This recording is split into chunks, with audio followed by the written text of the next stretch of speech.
Hi, darling. Welcome to the Hundamental Guide to Life, the podcast with me, Gareth. Now, you know here on the Hundamental Guide to Life, we love a bit of 90s and noughties nostalgia. So this season, we've teamed up with possibly the honeyest summer festival ever, Back to Festival. Back to Festival's 2022 lineup is literally all your Hun dreams coming true. I'm talking Cascada, Venga Boys, Aqua, UB40, Base Hunter, E17, The Artful Dodger, Hunsnet Faves Steps as part of their 25th anniversary tour, and so many more headlining acts. Now, in its 6th year, Back to Festival is the ultimate throwback party, spread over 4 nights and featuring 3 stages with over 100 iconic artists. This festival is definitely the one, hun. Wanna be bougie? No problem. This year's Back to Festival features a brand new VIP area, gorgy cocky tea bars, preemie Hun drinks brands, and local food traders for you and your gaggle of Huns to enjoy. Taking place at Catton Park, Derbyshire from the 30th of June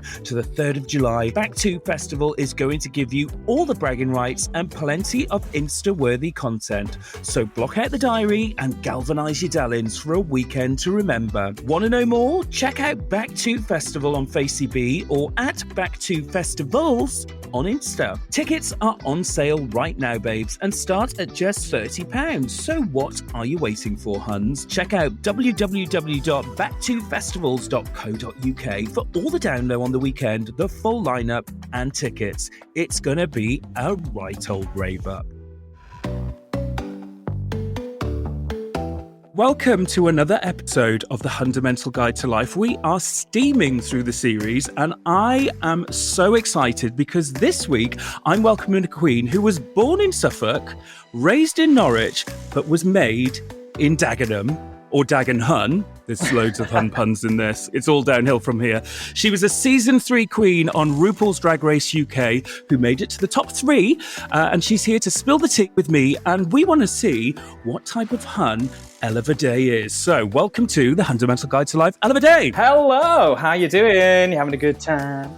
Welcome to the Hundamental Guide to Life. First of all, we ask all of our guests on the Hundamental Guide to Life, the podcast, would you consider yourself a Hun? Do you know what? I'm not sure. I guess we'll find out during this podcast. I wouldn't consider myself a Hun, but perhaps I am. I'm not sure. Well, I've got this theory that everybody is a little bit of a Hun depending on how Hun they want to be on that day. So we will see, and we'll put you through the test. Now, one thing this podcast is all about is Hun culture, things that Huns like to do, watch and see. And of course, a massive part of Hun culture is drag. And of course, RuPaul's Drag Race. And that's why it's an absolute pleasure to have you on. So why do you think that drag and Hun sort of mix in the same world? It's so funny, isn't it, how it has become Hun culture drag. Like, you go to any drag brunch and you will see all the Huns getting white girl wasted, you know, loving their life. I don't know what it is. I really don't. I think they must have a fascination with, you know, predominantly men dressed as women. And I think they're just fascinated by it. And the fact that we look better than them most of the time, I think that's a big part of it too. As you know, we do our Hun brunch, and I love what I love most about it is that all the gorgeous girlies come in at 12 o'clock and they look glam, they've got their nails did, they've got their heels on. Leaving at 5 o'clock is very much a very different story. It's not it's not that glam, but they've had a bloody good time. So that's great. Drag brunch is a huge part of Hun culture and everything like that. I bet you've done your fair few drag brunches in your time, yeah? Oh, bloody hell, I have. I worked, after Drag Race, I was in Brighton every Saturday and did 2 brunches in a day. And my goodness, I mean, I was quite tipsy by the second one. But the people in there were just hilarious because it was mainly people like, would you like to go on Drag Race, Ella? And I'd be like, nah, having just done it, you know. And they get leery, especially you got your hen parties. They walk in very sensible, like, oh, we're going to have a great meal. Can't wait for this. By the time they're leaving, they're legless, you know, Sally's been sick in the toilet, they're taking home the guy selling the shots, they're taking him back to the next club. They are feral. It's a moment. So let's pick up on something that you said there, because what we like to do is uncover a bit of Drag Race gossip whenever we have one of the queens on. So what's it like? So did you record early in the year? And how long are you living this lie that, oh no, I'm not on Drag Race? So it was a couple of months or like 6-7 weeks before actually going away. And I think we filmed it February, March sort of time. And then you have to wait until September until the announcement. So it's a long time. And there's various elements of people trying to get the gossip from you. They've heard you're on. So you're like, oh, I've heard you're doing this. And then while you're away, obviously you've got no phone because they take it away and you're stuck in your little bedroom. And then when you get back, it's like, oh, hey, babe, do you want to meet up for coffee? And I'm like, I have not spoken to you for 3 years. Why would I go for coffee with you? So you're living the lie day to day. Because, massive part of this as well is like all the Reddit forums as well. I mean, I've got to be honest with you. I've been guilty every now and again, having a little look to see who's on and everything. And they're not always right, are they? No, they're not. And I enjoyed checking the Reddit things as well, just to see what they knew. And a lot of the details were wrong. They didn't know.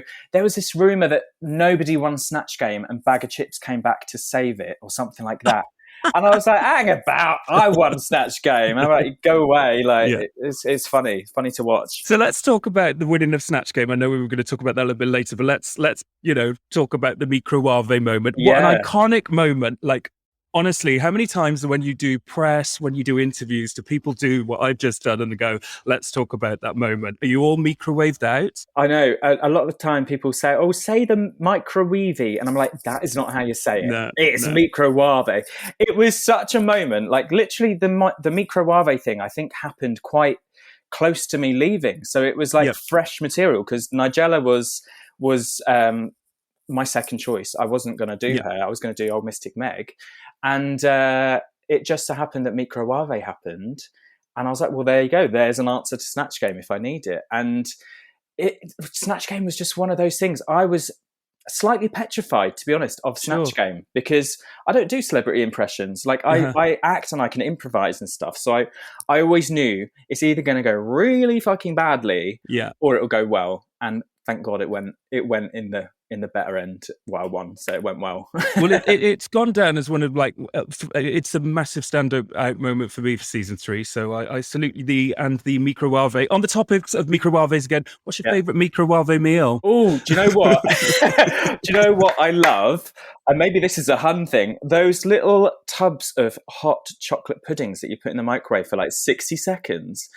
That sometimes I crave them, and I just want to go to the corner shop and just get one of those because I think there's nothing more satisfying than a slightly tough, slightly hot, burn your mouth, that sort of situation. That would probably be my favourite. Are we talking about the ones that you pierce the top and then there's an inconsistent temperature, so you could be just enjoying it, and then there's molten lava in the middle, and you tongues on the floor, and you're like, why? Yeah, you've got a mixture of ice, molten lava, chocolate, and it's great. It's fantastic for all the family. One thing that we talk about a lot on Hunsnet is the visit to the corner shop on a Sunday after a night on the tiles. I used to live directly next door to a corner shop, and the states that they had seen me come in over the years, and some of the products that I would buy, depending on the time of the year and what I was feeling. If you're a little bit hangy-wangy on a hangover, what would you be popping next door to the corner shop for? My corner shop man has seen me in all sorts of states, as I'm sure everybody listening. I think the corner shop man knows me better than my own partner, because I feel like, when you go in there a bit hangy-wangy, as you just said, you seem to just blurt out information that they didn't even ask for. Paranoid meltdown leaving the shop. Literally, I think you've got that kind of guilt from the night before, and you just have to tell someone, and the corner shop man seems to be your therapist at that moment. I would usually pop to my corner shop and get myself an orange juice. It's usually from concentrate, so it probably doesn't have any vitamin C in it. One of those just juice ones. Yeah, just a juice, all the calories, none of the benefits, and I'm obsessed with Coke Zero, so I'd probably just get one of those litre bottles and just whack that down my throat. What you like on the apps? I'm not talking the dating apps. I'm talking your foods, your Deliveroos, your Gorillas, your Get Ears. Get Ear. This is something which is literally... I don't leave the house anymore. I'm obsessed with Get Ear. and get here now. I order in bulk Coca-Cola Zero, like, because they have an offer. You can get like 12 packs of Coke, and I'm getting my milk, like proper, a bit of a mum as well. Like I'll bulk order my oat milk. But yeah, no, I'm obsessed with that. And if I had my way, we would probably get a delivery every night, just because I'm a lazy cow. You were questioning your hun, sort of where you are on the hun scale. I'd say, from what we've spoken about, you're the honeyest end. Yeah, I think you might be right, actually. Yeah. So let's have some quick fire hunning with our curricula hun vitae, another stupid hun pun here. So you've got a background in acting, musical theatre, and obviously drag on Drag Race. I need to know where your hun qualities might come from. So are you, in the club, are you a slut dropper or a shimmy dancer? Now, that depends how much I've drunk, what I've been drinking. I think I start the night as a sort of shimmy. Come on, just stand on the edge. Yeah. After a couple of shots and whatever, I am the slut dropper of the season. On the pole, everything. I will be greasing that pole on a Saturday night. You don't know, yeah. Which clubs did your drag get born, and where did you get inspired, and where did you go out back in the day and you're thinking, I could do that? Were you like GAY heaven, all of that sort of thing? I mean, I never used to really go out in drag, to be honest with you. I just kind of started and started gigging. But when I just graduated college, age 19, and I hadn't even come out at that stage. GAY late was my haunt of choice, and I was there 3 or 4 times a night. I lived in Dalston Junction, so me and my friend would leave the house at midnight, and I'd be like, right, let's go out. And do you know what I used to drink, which is really disgusting? And maybe honey, maybe, I don't know. I know what it's going to be. It's going to be dead honey. Do it. Go on, give it to us. It used to be a pint of wine with a lemonade top, and I used to drink it through a straw. Have you had the audacity to come on here at the top of the show and say, question, am I a hun? A pint of wine with a lemonade top. I mean, hun... Yeah. I'm going to have a week off. You can take over. Well, I thought I wasn't a hun. Maybe I'm just trying to hide the fact that I am a massive hun. Embrace it. Isn't it funny? Like, I don't know about you, but my GAY late glory years were 2012 and 2013. So I remember all the songs from back there. And we used to drink triple gin and tonic. I can't even go near gin and tonic now because of 2013 GAY late. I can't drink white wine anymore. No. I think I rotted my stomach, my teeth, my brain. Gin is now what I drink. I can do a whole night. Oh, you are? Gin. Yeah, I'm great. I've got a whole cupboard full over there that I'll send over to you, because people from back in the day have not seen me for ages. Like, you like gin, don't you? And you're like, yeah. So obviously you're out gigging, doing lots of stuff, touring and things like that. Do you get a lot of time at home to watch daytime TV? I do now and then. Yes, I have been super busy recently, but I have had a reasonably quiet week this week, so I've caught a lot of TV. Yeah, I think daytime TV is like infested with huns, because obviously you got your loose women, you got your this morning. Are you a loose woman or a this morning type of hun? I usually catch sort of the end part of this morning. Into loose women. Yes, indeed. Yeah. And then I love that show where they go around the houses, and there used to be that woman. Is it 60-Minute Makeover? No, I used to love that when Claire Sweeney was on that. Dreams. This series of the podcast, if you've not listened to any of the episodes before, is just literally turning into a chronological account of Claire Sweeney's career. And I am so here for it. I saw a video of Claire the other day, and she's now got a Liverpudlian London accent. She said some of her words so strangely, not strangely. You know how people, like, if you're in One Direction, you go to America and then you start sounding like you're Australian. Claire.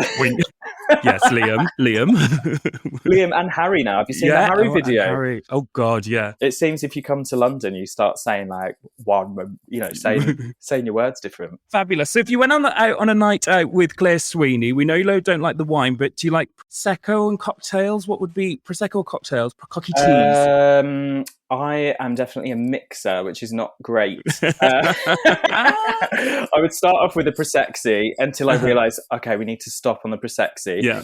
And then we'll move to a cocktail. And I'll usually go for I can never remember the name of it, but the coffee one, as my friends know, I call it the coffee one. So it's, so I think its real name is the espresso martini, but the Huns call it the espresso martini. And I just like to say to all Huns out there, espresso or espresso martini, you do you, hun. No one's I judging. do love an espresso martini. Loves an espresso, Loves martini. it. I don't drink Prosecco anymore because it gives me the heartburn.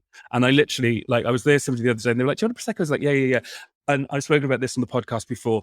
As you get older, do you reach for the Rennies on a night out when you've been on, God. when, Yeah, sometimes. Yeah. I mean, getting old is not fun, is it? Like heartburn, all sorts, heartburn, wrinkles, you know. wrinkles and Rennies. That's my that's my hot girl summer. Every Hun loves a boy band, and depending on where you are, in your era, everybody had a favorite boy band. Did you have one? Who are they? Are they still your favorite? Oh no, they're not still my favorites, but I was very much like, I was born 88, so kind of 90s to early 2000s crossover, which is the best time, I've got to say. The sexy one from Backstreet Boys, I think his name's Kevin, with the like little moustache. He was quite hot. I wasn't a gay young person, so I secretly kind of fancied these people. They were my, who I wanted to look like not who I wanted to sleep with. And Charlie from Busted. The one with the big eyebrows. Yeah. He was quite fit when I was young. I was just like, Being a drag performer and obviously having the platform of Drag Race UK and the Drag Race fandom, a lot of people might look to you for inspiration. Do you have an inspirational quote or motto that you live by? Probably a honey thing. I've got a frame with love in it. What is the bond? It's actually playing cards, so it's like a classy hun. Like, I actually got it from a charity shop, to be honest. Yeah, and it looked expensive, so I was like, sustainable hun. I'm like a magpie. Oh, that looks expensive. Buy that. Yeah. And then my lovely mum, before Drag Race started, she bought me a mug with "Don't fuck it up" on. So I was like, thanks, mum. So his mum, "Don't fuck it up" is obviously an iconic line from the franchise. Yeah. Was mum a fan of Drag Race before you went on it? Yeah, she was. I think she really enjoyed watching, obviously me on it, but no, she's watched it for quite a few years, so she was very excited. In the world of drag, you were quite new to it when you went on the show. Yeah. So what was that like for you? Like, coming into something, which is so established and you're sort of fresh on the scene. Do you think that was a good thing, or do you wish you'd had a couple more years? No, I think I'd actually put in my application for season 2, but then decided, I think I got Hairspray or something like instead. And the production company kind of had emailed me to chase for a video, so I thought, well, maybe they're interested. Mm-hmm. It was kind of a really scary. It was kind of one of those moments where I was like, do you know what? Fuck it, I'm just going to go for it, because we'd just come out of a lockdown for a whole year. My career in theatre was just up in the air anyway, and I was doing so much drag and just getting online, doing, just enjoying the creativity of drag. Sure. So I feel like I went on at the best moment I could have, and it was one of those things. If I don't do it now, I'm not going to do it. So yeah, it was a very daunting, scary thing to put myself through, to be honest. Was your acceleration into drag sort of propelled through because of lockdown? And it's like, because obviously being part in the theatre world and everything which you were in previously, was it a case of to put theatre shows on, you need all the casts there, you need a venue, the venue needs to be COVID secure, whereas going out and performing at drag at brunches and things like that, it's a bit more self-contained. Was that some of your motivation? Yeah, so I'd already kind of got a following before the lockdown, but then during that whole year span, there was no theatre. I was meant to be doing Hairspray, and obviously that couldn't open until the theatres could open. Yeah. So drag became my main income, doing brunches, doing shows. So it really did become my way of life, doing drag. And suddenly I found myself, known as, Ella Vaday. And it was kind of a nuts year, 2020. For a lot of reasons. It was really mental. 2020 was when you sort of established. When was the first time you actually went out, gigged as Ella Vaday? Was it before that? Yeah, it was. I'd left the Book of Mormon, and I had no job to go on to, so I was like, oh God, right. Well, I can do that. I can do that. Catherine say, I can do that. I'd done some charity, like West End charity gala night things in drag, where Mac Makeup put us into makeup and stuff, and done a bit. I had an outfit. And I basically just said, I'm that bitch. I'm like, right, I can do this. Yeah. And I just started putting myself out there. So I got a few jobs, and then that summer I did Joseph. And then after that, I just took myself to various prides around the country and then started getting booked for cabarets. So I really just kind of went for it and thought, there's no right way to get into drag. You can do it any way you want. Okay, that leads us on. If any of our Huns out there are thinking about getting the wig, the lashes, the ear, and getting the train to the club, what would be your number one tip for anybody starting out in the world of drag? The thing is with drag, you don't have to spend a lot of money. Yeah. Drag for me is about the performance and what you give. So, you can get a wig off Amazon. You can get yourself some makeup, from Primark if you want, and then just come up with an act, like whether you're going to sing live or make yourself a mix, and then just put yourself out there. Get yourself to a competition, or if you've got a friend, just go out and club and meet people. I think there's really no one way in, and there's such a vast amount of different drag, isn't there, as well? Just find where you fit and find a crowd. I think that's one thing. I mean, obviously very, very lucky to work with lots of drag performers in what I do and the events that we put on. And the one thing that I think, and I hope that all of our listeners know, is that the drag performers they're up at 5 if they've got brunch at 10, and it may be a, taxi ride. They do the numbers in the brunch. They stay for the finale, and then it's pack the clothes up onto the next gig. Then something, hardest working people.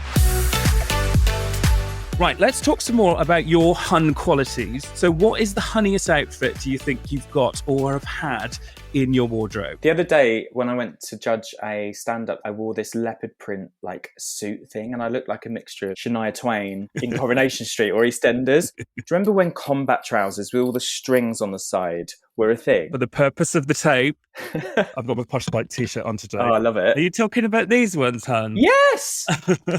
I had a camouflage pair, which were corduroy, and I had a light green pair of them, and they were massive. Yeah. And I think they're a bit Hun. Yeah. They suit you, darling. They suit you. You look gorgeous. I mean, I am approaching 40 next week, so perhaps I should just pull myself together. But I saw these out in Bershka. I was like, oh my God. They're I think they were called jungle pants. Rylan confirmed when we had Rylan on the podcast that they are in fact jungle pants. And then a couple of weeks after, I saw them in Bershka, and I was like, please don't let these be making a comeback. But I'm wearing them. No, I'm not wearing them. Ironically, I like them. I'm wearing them. I own it. I love them. And I mean, I wore them to filth, and they had holes everywhere.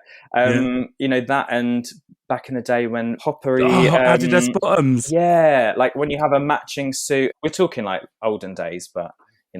in the days of yore. So you mentioned about leopard print there. Why is leopard print the honeyest colour? It just goes with everything, doesn't it? Any Hun can wear it at any age, with any shoe, any hair colour. It's the Hun colour of choice. Yeah, I mean, animal print, I play in my head sometimes when people are coming in to the brunch. I go, right, let's see how many animal prints that you can spot. And it literally is dripping in animal print. If in doubt, animal print it out. Oh, 100%. Yeah, my doormat's leopard print, love it. Fabulous. Hun culture and celebrity and reality TV sort of all sandwiched together. And a lot of what appears on Drag Race are a lot of the celebrity quotes or quotes from TV shows or quotes from back in the day. Kitty was a Rolodex of quotes, wasn't she? Literally. Her whole, I think she lives and breathes quotes. Yeah. Is there something that you quote with your friends or with your sisters all the time? Something like... Yeah, it would be nighty night quotes Hiya, Kathy! Hi, Kathy! I don't like it, Kath. I really hate it. I wish that was mine, Kath. I didn't mean that as one, Kath. No, I love it. I am not an octopus! She Julia Davis is my favourite comedian ever, I think. Yeah. She is incredible. Nighty Night for me. Nighty Night and Charity Shop Sue are, I think that they're quite close together in what kind of gets my sweet spot. But Julia Davis, it's just absolutely phenomenal. I literally could, if you got the spare 3 days, we could have a quote off, because I got a feeling that you know all the quotes and I know all the quotes. We could just sit quoting it all day. I love it. I literally watched it. I must have watched it when I was at home still, when I was 14, 13, I don't know. Yeah. And my whole family would watch it, and it's such a dark program to watch with your whole family, but we just love it, and it really hits my spot as well. That sort of humor and comedy is just my favorite. For me, it's that comedy that puts you slightly in the uncomfortable for a while, and then it literally the only way I can do it is it makes you feel like that, but you can't stop watching it. I love it. It's so brilliant. It's incredible.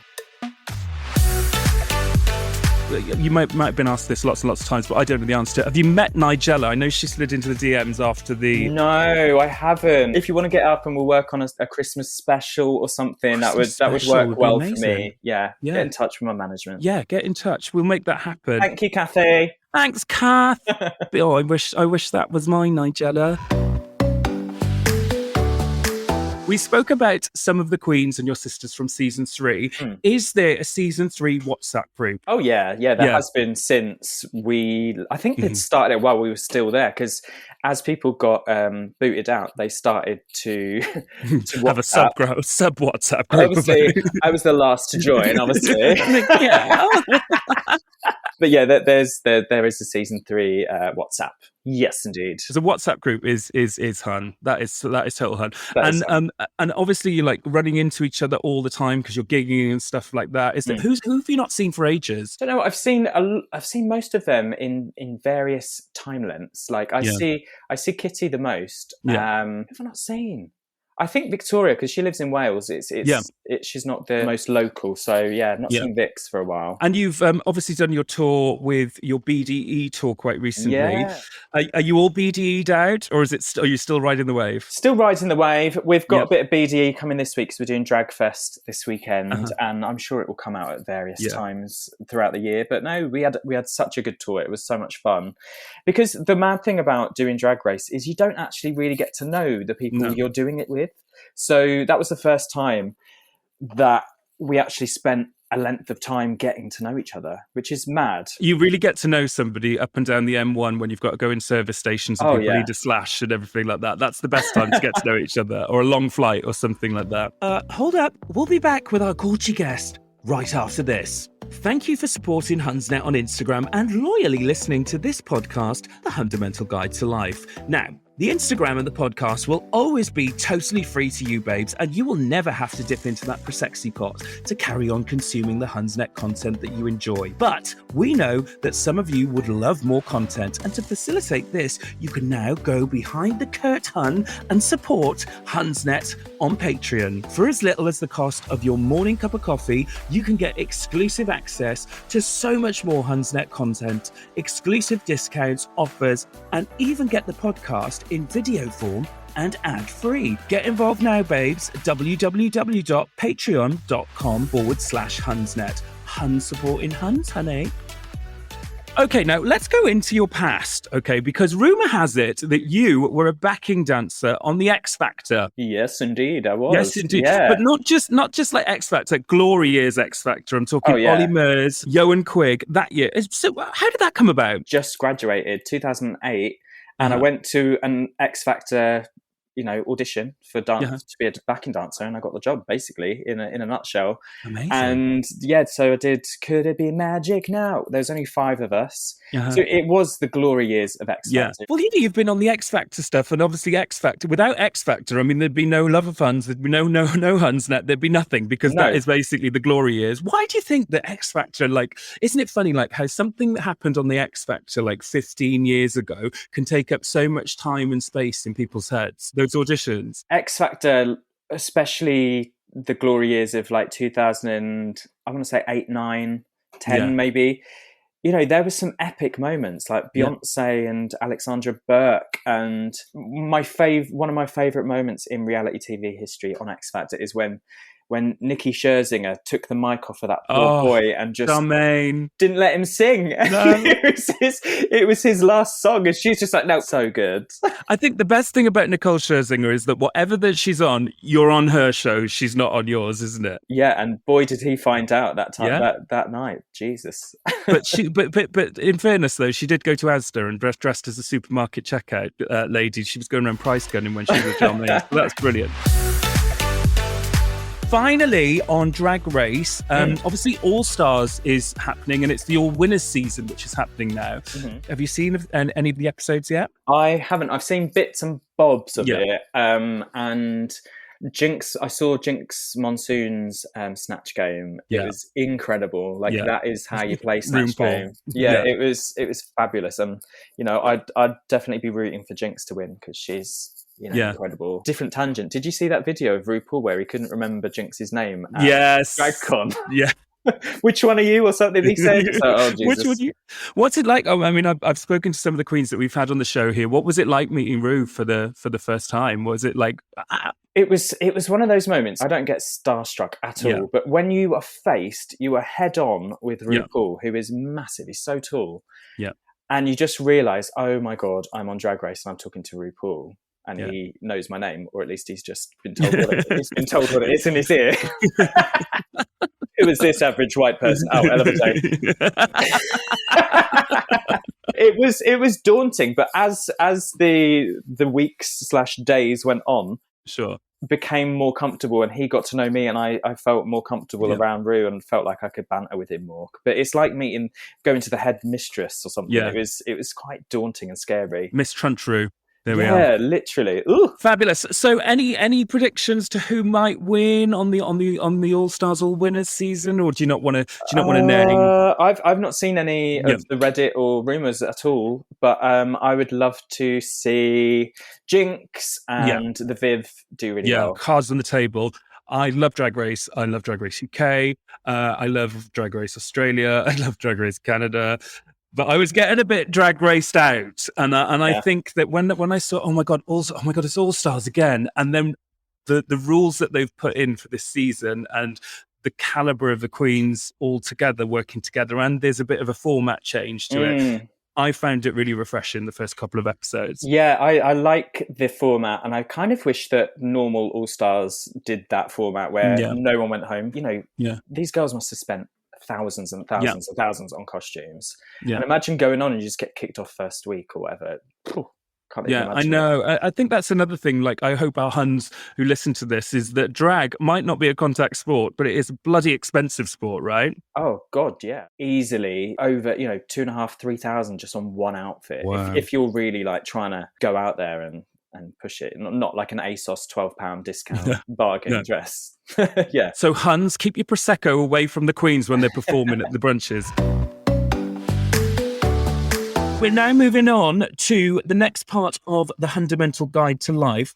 And we're talking about music, because music is a massive part of Hun culture. A lot of the music from back in the day feeds into Hun culture and everything. It's our live, love, laugh section. So you're beating your face for a night out. What's on the stereo to get you geared up for a great night out on town with girlies? I get so distracted when music's on, and it takes me ages. But if I was to choose a song at the moment, I'm obsessed with Shania Twain. I'm actually getting a Shania Twain sort of leopard print outfit made at the moment, and it would have to be that Don't Impress Me Much, because it's just such a bop. She's in the middle of the Nevada desert, flagging down cars, literally in full head-to-toe leopard print. She must have been boiling, bless her. She's got a hood on, she's got a full-length coat, she's got a hat box. What is she doing? And what? She don't give a shit. Let's talk about a song that you love to. Now, this doesn't have to mean doing the jiggy or anything like that, but something, that makes you think of love, or something that you might be having on the background where you've got a candlelit meal for two from Marks and Spencer's in a bag and a cheap bottle of Plonk. Maybe two options. Something Adele, if you're chilled, because Adele's got plenty of if you want to cry or whatever. But I would probably say Release Me. That reminds me of back in the day in GAY. So if you're getting a bit passionate, release me. Release my body. I know it's wrong. So we'll go for, I don't know if it's called Release Me, but we'll call it's by Agnes. Yeah, that's it, Agnes, Release fabulous. Me. But that's from the era. That is a GAY late song, I reckon. Literally. I can remember Poker Face, Release Me. We had Fight for This Love. Oh, yeah. Broken Heels. The best. The glory years of GAY late. I said glory years just if anybody is thinking not glory something else. Anyway, and finally, what song gets you right giggly and reminds you of a good fun time with your friends? I am obsessed. This is another 90s or 2000s, can't remember. Mm-hmm. The Cause, Breathless. No, not Breath. Is it Breathless? Go on. That one. Go on, leave me breathless. Come on. Yeah. That is a song which people have forgotten about, I think, because the Cause album, Talk on Corners, was absolutely massive. And we were all there, back in the day, listening to Sharon playing her fiddle and Jim before he went a bit weird. Yeah, obsessed with the cause. I can't believe people don't listen to the cause every day like I do. Finally, Ella Vaday, everybody on the Hundamental Guide to Life get to crown another Hun as the Royal Hunness of the Week, who will sit on their throne in the Royal Hun Hall of Fame for this week. And it can be anybody, but the choice is completely yours. Your Royal Hunness, out of any of the Huns out there in the world, you can choose who will be this week's Royal Hun. The first Hun that jumps into my head has got to be my sister Kitty Scott-Claus, because I don't know if you're probably going to have her on the show. I don't know, but she is the ultimate Hun that I know. Yeah. Quite honestly. And what Hun, I mean, I think we all know, but let's just go through it just for lip service. What sort of Hun qualities has she got? She's a big blonde girl. She loves to drink. She can quote anything. Yeah. She's got an encyclopediatric, whatever the word is, brain for quotes, X Factor. Coronation Street, you could ask her anything and she could quote it. Like literally, she eats quotes. Yeah. In fact, actually, before we get Kitty on, I literally am going to have to go back to school on some of this because I think I know a lot, but I'm a bit scared to have a quote off with Kitty because I think she'd absolutely read me the hash down boots. She should read you the house down boots, mama. She will be saying something and I won't even know it's a quote because I don't really talk in quotes like she does. But you do talk in riddles, Cathay. I do. Ella Vaday, thank you so much for joining us on the podcast today. Now, before we go, please tell everybody what's coming up over Hot Girl Summer for Ella Vaday. Oh, we got a busy summer, girl. So big slay mama. Big slay mama, hunty biscuit. I'm going to Australia to tour. I saw this. How did this happen? Did Australia call and go, we want Ella Vaday over? And you're like, yeah, get me on that Qantas flight. Yeah, pretty much. Yeah. So I'm touring Australia for 4 days and then staying over there for 4 days. And then in August, I'm going to Canada on a tour with Bagger Blue and Bagger, Cheryl and River. And then it'll be the season 3 tour. So, yeah. She's international, Mama. Thank you so much for joining us. Before you go, please remind everybody where they can find you on your socials, your YouTube or your TikToks or whatever you want to promote on the Hundamental Guide to Life. You can find me, Ella Vaday, on all social medias. I tend to use Instagram the most because I find it the nicest place, apart from when someone's being disgusting in comments to me. But there we go. Delete, block. Delete, block, get a life. Get a life, leave me alone, Kath. Exactly, Kathy. Well, Kathy, it's been absolutely lovely to have you here on the show today, Kath. Thanks, Dawn. Oh, Dawn. Thanks. Wish you the best of life. What you got left of it, Kath? How many of you had? How many of those have you had? Just 2? 4. Four. Well, it was gorgeous to see you, darling. Thank you so much for joining us. Good luck in Australia. Good luck with the tour. Say hello to all the gorgeous girlies who I know are in your WhatsApp group. Go out there. All Huns blaze it. Oh, I will. Thank you so much. Bye, Gorgie. Bye-bye. Well, that's it. Another episode of the Hundamental Guide to Life is over. But before you go, have you checked out the brand new Hunsnet website? www.hunsnet.com, our brand new home on the Tinterweb. Need to get tickets to Hun Brunch? We got you, darling, as all the tickets can be found there. Not yet pre-ordered the brand new Hunsnet book, hitting bookshelves this August, might I say. Don't worry, babes, all is forgiven because you can pre-order it on the site. And finally, if you want to treat yourself or one of your honeys to a dead gorgy present, you can browse our full range of merch too. Log on now for all things Hunsnet on the web, www.hunsnet.com. Insanity Group.